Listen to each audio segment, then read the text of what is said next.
2022-жылдын 15 февралында УКМК Кыргыз Республикасынын кылмыш жаза кодексинин 219-беренесинин 1-бөлүгү кумар оюндарын өткөрүү үчүн көмүскө жайды уюштуруу же күтүү кумар оюндарын өткөрүү боюнча кылмыштардын жана жоруктардын бирдиктүү реестрине катталган иш-чаранын жүрүшүндө мыйзамсыз уюштурулган көмүскө кумар оюндары аныкталып, ага бөгөт койду. Такталган боюнча Кыргыз Республикасынын жарандарынын тобу компьютердик оюн клубтарына жамынып, бош убактысын өткөрүү үчүн мыйзамсыз кумар оюндарын уюштурушкан. Көрсөтүлгөн мекемеге күн сайын 70-тен 80-ге чейин адам келип турган 2022-жылдын 15 февралында Кыргыз Республикасынын УКМК алыкча миликтөө иш-чараларынын жүрүшүндө уюштуруучу жана администраторлор жана ошондой эле аталган мекемеге кумар оюндарын өткөрүүгө келген 30 адам кармалды. Учурда тиешелүү тергөө ыкчам иш-чаралары жүрүп жатат.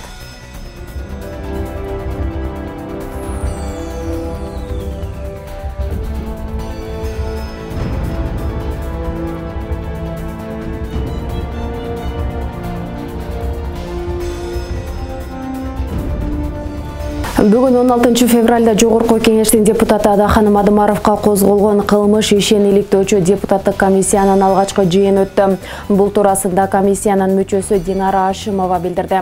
Анын айтымында комиссиянын төрагалыгына Айбек Осмонов шайланган. Адымаров кылмыш жаза кодексинин 323-беренеси боюнча мамлекетке чыккынчылык кылган деп айыпталууда.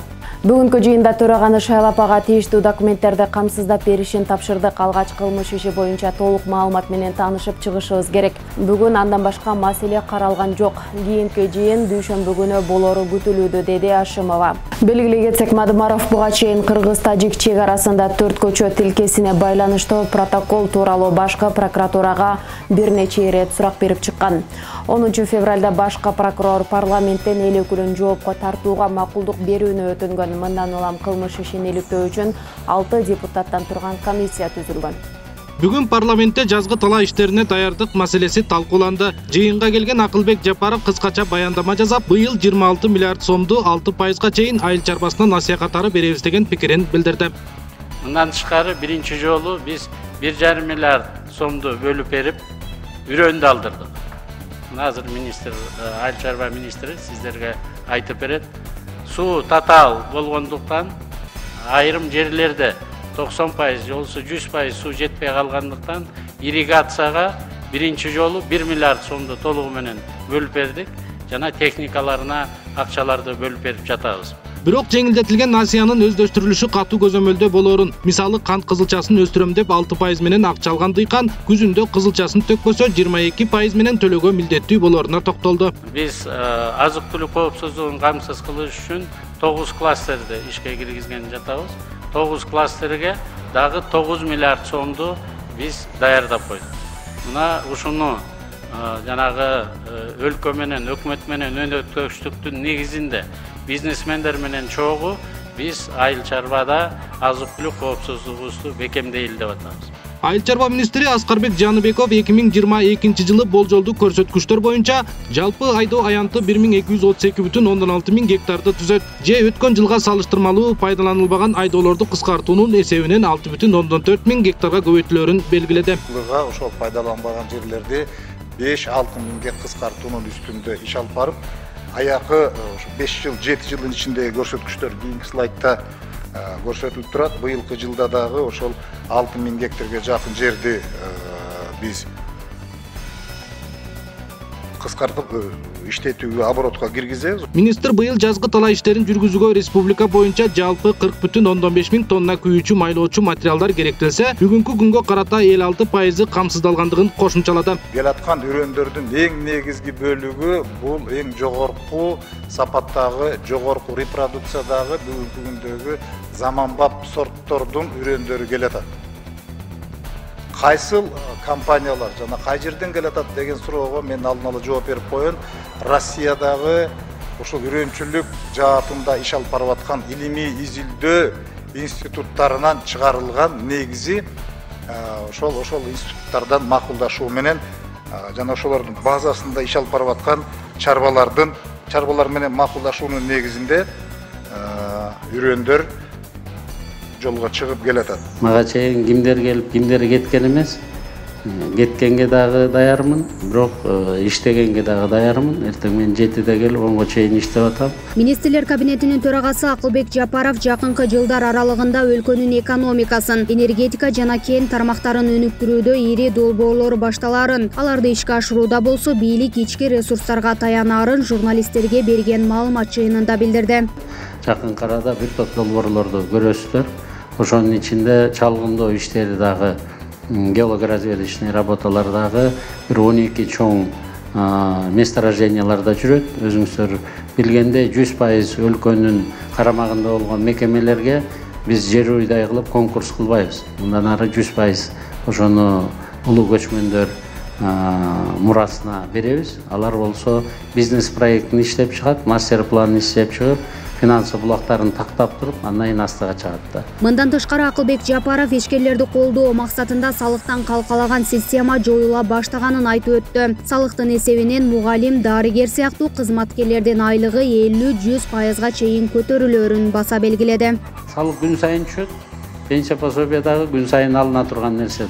Ошондуктан мен жалпы эл мени туура түшүнөт го деп ойлоп атам да. Январдагы көрсөткүчтөр жаман эмес, февралдагы жакшы келатат.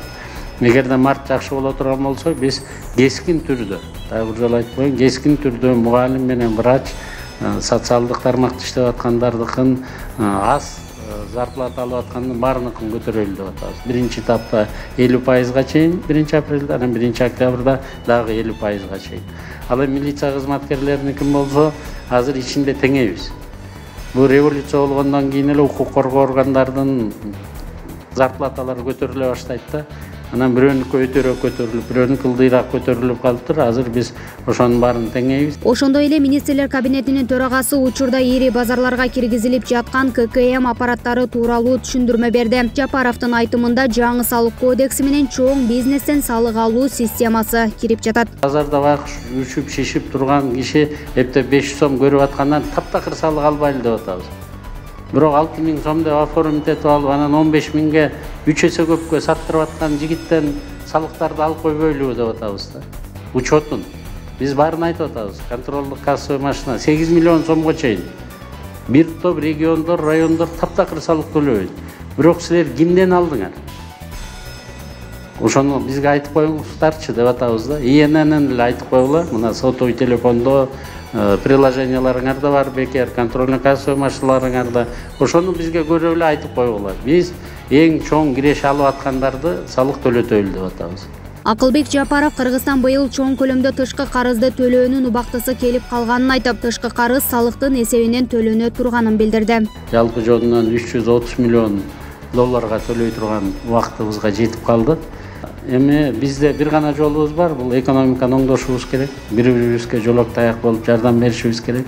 Жана акча төлөбөй аткандарды, салык төлөбөй аткандардын баарын бул дагы тышкы карыз салыктын эсебинен төлөнөт. Аны менен катар маалымат жыйынында Ысык көл облусуна курулуусу пландалып жаткан Асман шаары тууралуу маселе көтөрүлүп, учурда шаарды куруу боюнча изилдөөлөр жана ген планды иштеп чыгуу иштери башталды деп билдирди Жапаров. Биз шаарларды басып алып жүргөн элбиз да, байыркы элбиз. Шаарларды басып алып талкалап, анан өрттөп, анан ошонун тегерек четинен анан мал салыбызды багып жүргөнбүз да. Анан Советтер Союзунун убагында эле кичине шаарга көнүмүш болуп келатабыз. Асман деген бул биздин это мечта да кыргызского народа с нуля построить свой собственный город, экологически чистый. Я надеюсь, что эта мечта нашего президента, она претворится в жизнь. Сейчас мы работаем над разработкой генерального плана, ищем источники обеспечения воды, электроэнергии. И очень много интересных предложений со стороны очень многих инвесторов есть. Первая ласточка, один из наших граждан, который работал в Америке, сейчас приехал и в Караколе хочет построить IT-городок. Эске салсак, кече министрлер кабинетинин төрагасы Акылбек Жапаров журналисттерге маалымат жыйынын өткөрүп, ага 50дөн ашуун жалпыга маалымдоо каражаттарынын өкүлдөрү катышты. Жыйында Жапаров журналисттер тарабынан узатылган ар кандай суроолорго ачык түрдө жооп берди.